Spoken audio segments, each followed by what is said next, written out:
Halo sahabat semua, sebelum aku mulai podcast, please like, share, subscribe YouTube channel aku ya, dan aktifkan notifikasi loncengnya.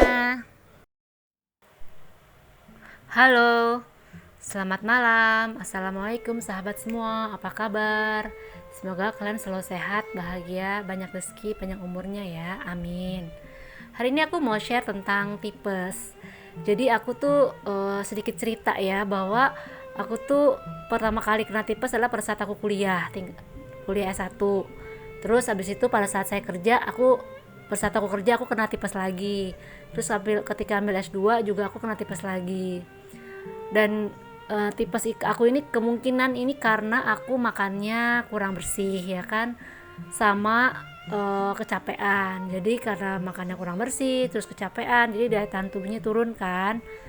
Nah, selama ini sih aku tipes alhamdulillahnya sih nggak pernah dirawat. Karena kebetulan pada saat S1 itu tipes aku itu ada mau ujian, jadi aku minta sama dokter untuk tidak dirawat, aku rawat jalan aja di rumah karena ujian itu mepet waktunya, takutnya kalau misal di rumah sakit malah makin lama gitu, aku takutnya. Untungnya sama dokter boleh ya, jadi itu semua dirawat apa enggaknya itu kamu harus berdasarkan diagnosa dokter ya. Yang pas kerja pun juga enggak dirawat karena emang nggak terlalu ini sih, nggak terlalu parah juga. Nah pas yang S2 itu saya juga lumayan tuh tipesnya agak berat, cuman pada saat itu juga mau ujian juga sih, jadi aku bilang sama request sama dokter, boleh nggak saya rawat jalan aja dok, karena nih mau ujian uh, lusa atau beberapa hari kemudian gitu dok, soalnya saya kalau ikut ujian susulan agak berat pada saat itu ya, namanya juga beasiswa kan. Kalau beasiswa kan biasanya kalau kita mundur takutnya aku tambah biaya lagi gitu kan. Nah akhirnya boleh juga sih pada saat itu. Nah biasanya kalau tipes itu nanti dokter akan kasih resep antibiotik ya kan. Nah biasanya aku selain minum antibiotik dari dokter, aku tuh tambahin sama sari kurma. Sari kurma bagus kan, banyak vitaminnya kan. Biasanya sih yang bagus harusnya kurma kamu blender, tapi karena aku nggak mau ribet jadi aku beli sari kurma aja yang di pasaran. Terus aku juga minum air kelapa muda untuk supaya kan air kelapa itu katanya bagus ya buat tubuh kita ya kan, buat penyimbang isotonis dalam tubuh kita. Jadi aku juga minum air kelapa biasanya air kelapa muda sih, atau air kelapa muda sih aku minum biasanya kayak gitu. Nah terkait tipes ini aku ada kejadian agak lucu ya. Jadi gini, pada saat itu kan aku merasa malam-malam tuh aku udah 2 malam tuh merasa demam, terus perut nggak enak, kepala pusing. Aku nggak sabar jangan tipes lagi nih, tapi kan aku kan nggak bisa kan tetap harus ke dokter karena kan harus ada antibiotik ya kan. Akhirnya aku ke dokter, ke rumah sakit. Sampai sana ternyata dokter yang biasa aku datengin itu adalah rame, jadi kan sedangkan aku udah nggak kuat, jadi aku pakai dokter yang ada aja, yang kebetulan mungkin yang pasiennya nggak banyak atau udah mau selesai. Akhirnya aku diarahkan ke dokter A misalnya, bu sama dokter ini aja nih, dia dokter pasiennya nggak terlalu banyak dan ibu kayaknya pasien terakhir kata dia. Ya udah akhirnya aku datanglah ke dokter. Sampai orang dokter, kenapa bu, kata dokter, ini dok saya tadi malam 2 malam ini saya demam, terus perut saya agak kurang enak. Terus ya agak-agak inilah kurang nyaman, apa saya tipes kali ya dok ya, soalnya saya udah sering sih dok kena tipes. Ibu suka makan pedas nggak, kata dia. Dia tiba-tiba nanya gitu dokternya. Suka sih dok. Suka makan asam ya kadang, tapi lebih senang masakan pedas. Kita cek ya bu ya. Terus dicek kan, dipencet-pencet lah perut aku. Ya ada beberapa bagian yang aku merasa kurang nyaman karena kan pencetnya keras keras juga ya, tenaganya lumayan juga. Oh ini bu usus buntu nih. Dia pencet bagian mana, terus dia tiba-tiba dokter bilang usus buntu. Oh masa dok? Iya nih usus buntu, bahaya nih, kalau misalnya nggak dioperasi nanti bisa pecah di dalam. Jadi gimana dok? Masa saya harus operasi dok? Aku bilang gitu kan. Enggak, untuk mastiin dulu ibu saya suruh USG abdomen dulu untuk mastiin ini apa benar usus buntu apa enggak. Kalau emang usus buntu kita harus operasi malam ini. Aku langsung deg-degan dong. Operasi usus buntu, kayaknya kemarin-kemarin nggak ada ya, baru kali ini aja perut agak sakit. Terus ya udah akhirnya aku ya udahlah, terus gimana dok, saya kembali lagi ke dokter besok. Nggak usah, saya tungguin aja cepet kok tuh hasilnya. Akhirnya aku usus buntu lah, cepet-cepet usus buntu sorry, akhirnya aku USG abdomen lah ya, karena panik juga kan. Sampai USG abdomen, terus dokter periksa.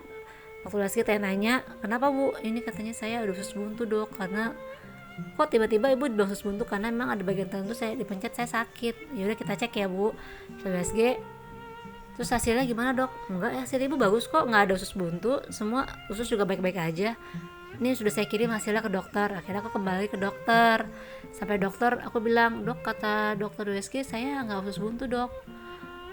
Iya, saya udah terima tadi hasilnya dari online. Kebetulan emang rumah sakit itu online, jadi hasilnya bisa langsung sama dokter yang berkaitan. Iya ibu bukan usus buntu, kemungkinan besar ibu tipes. Dalam hati aku bilangin astagfirullahalazim. Tadi aku kan bilang kemungkinan besar aku tipes. Tapi kenapa? Ya udahlah. Yaudah nih bu, saya resepin obat aja ya. Obat tipes nih, antibiotik ibu tebus. Nanti kalau misalnya ibu kurang enak lagi 2 minggu lagi ibu datang ke sini ya. Akhirnya aku ini layar ke kasir dulu kan, kalau mau nebus obat aku harus ke kasir dulu, bayar dulu. Sampai kasir mau tahu nggak berapa uang yang harus dikeluarkan? Jadi USG abdomen itu sendiri itu 3 juta guys, 3 juta USG abdomen. Terus resep obat dokternya itu 1 juta, itu antibiotik. Aku nggak tahu antibiotik apa, itu 1 juta harganya. Kalau biaya dokternya sih nggak terlalu mahal, tapi yang mahal itunya gitu kan, USG sama dokternya. Ya udahlah, mau gimana lagi, harus dibayar dong. Ya alhamdulillahnya aku pakai asuransi. Kalau asuransi kan nggak terlalu, ya maksudnya nggak langsung cash. Kalau cash aku juga belum punya uang ya segitu banyak kan, 4 juta lebih kan, berarti kan sama biaya dokternya kan. Ya udah akhirnya aku bayar pakai asuransi. Alhamdulillah asuransi masih bisa cover. Terus aku pulang ke rumah, suamiku nanya gimana kata dokter apa. Aku ceritain lah semuanya secara detail. Terus kamu mau cari second opinion atau gimana? Aku cari second opinion aja deh sama dokter rumah sakit lain. Ada rumah sakit lain di mana aku biasanya ke rumah sakit itu kalau kondisiku tuh udah misalnya nggak sembuh-sembuh atau penyakit yang menurut aku tuh agak parah atau gimana. Cuman karena kejadian ini aku nggak mau balik ke rumah sakit yang sebelumnya, aku mau ke rumah sakit yang biasa aku datengin gitu kan, untuk cari second opinion. Nah sampai rumah sakit, besoknya aku ke rumah sakit ke bagian subspesialis pencernaan. Lalu dokternya nanya-nanya, gimana bu, kenapa? Aku ceritain aja kondisi aku yang sebelumnya, yang ke dokter sebelumnya, ke dokter A sebelumnya. Terus sampai situ, oh ibu, saya mau tanya, ibu akhir-akhir ini capek gak sih? Atau ada kegiatan apa yang membuat ibu capek? Ada sih dok, anak saya tuh sakit dok, anak saya sakit. Jadi saya harus bolak-balik ke rumah sakit untuk kontrol anak saya sakit. Terus makannya gimana bu? Ya kadang saya lupa makan sih dok, atau makan seadanya karena ya tahu sendiri kan dok, kalau lagi kondisi anak sakit terus kadang-kadang saya kepikiran, saya juga tetap harus masuk kantor.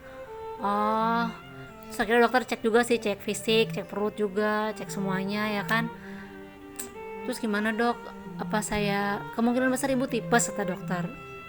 Saya perlu tes darah nggak dok, tes Widal atau apa? Nggak usah bu, nggak usah tes Widal, karena kalau Indonesia itu sebenarnya kalau Indonesia kalau di tes Widal tuh hampir sebagian besar positif walaupun dia sedang tidak mengalami tipes, karena memang tipes di Indonesia tuh sangat banyak gitu. Jadi menurut saya tes Widal saat ini sih tidak perlu. Tapi dari gejala ibu, dari apa ya kondisi yang ibu alamin, ini kemungkinan besar tipes. Oh gitu ya dok.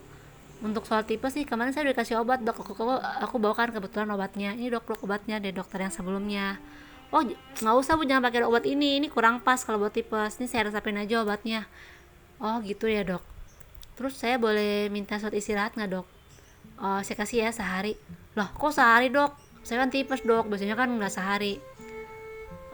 Sebenarnya bu, kalau tipes yang ibu alami ini, kalau misalnya ibu cukup makannya diatur, makan yang lembut-lembut dulu, tidak makan yang pedas, terus istirahat yang cukup, terus juga minum antibiotik. Nah ibu, saya rasa 2 hari cukup kok ini bu. Yang penting ibu kerjanya ya biasa-biasa aja, nggak usah yang terlalu berat. Oh gitu dok. Iya. Yaudah deh, saya minta surat dokter ya dok buat istirahat ya 2 hari. Yaudah saya kasih 2 hari ya bu. Akhirnya aku dikasih surat dokter 2 hari dan aku tebus. Mau tau nggak harga resep obatnya? Cuman 20.000 rupiah. Karena gendek juga kan, dan itu obat antibiotik dan cuma 20.000. Bayangin dok, tadi aku 1 juta dan itu ngaku minum loh. Sahabat-sahabat, namanya obat walaupun mahal, kalau emang gak sesuai peruntukan aku gak akan berani minum kan. Dan itu 1 juta hilang begitu saja.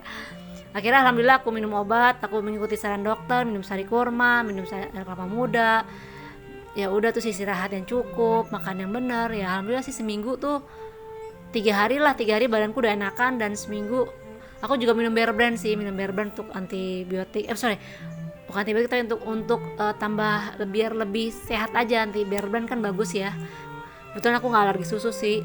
Dan jadi aku udah minum antibiotik dari dokter, minum minum susu, minum air kelapa muda, minum sari kurma, saya makan yang cukup, terus ya udah istirahat. Alhamdulillah cepat sembuh sih. Jadi untuk cerita kali ini, sahabat-sahabat, kalau kalian emang pernah mengalami gejala tipes terus kena lagi, kalian tetap harus ke dokter.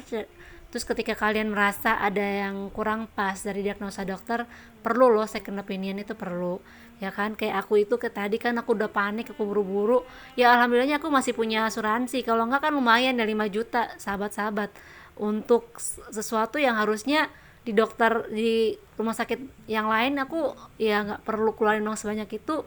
Dan alhamdulillah langsung terdiagnosa tipes. Memang sih aku bukan menurut aku second opinion itu perlu ya, karena ada lagi cerita tentang second opinion itu perlu, karena aku juga nyaris juga mau dioperasi karena satu dan lain hal. Tapi ketika itu aku coba cari second opinion, dan alhamdulillah sih ternyata nggak perlu operasi gitu sahabat-sahabat. Jadi ya namanya alat, namanya kondisi itu memang harus berpengaruh ya sama hasil akhir gitu sahabat-sahabat.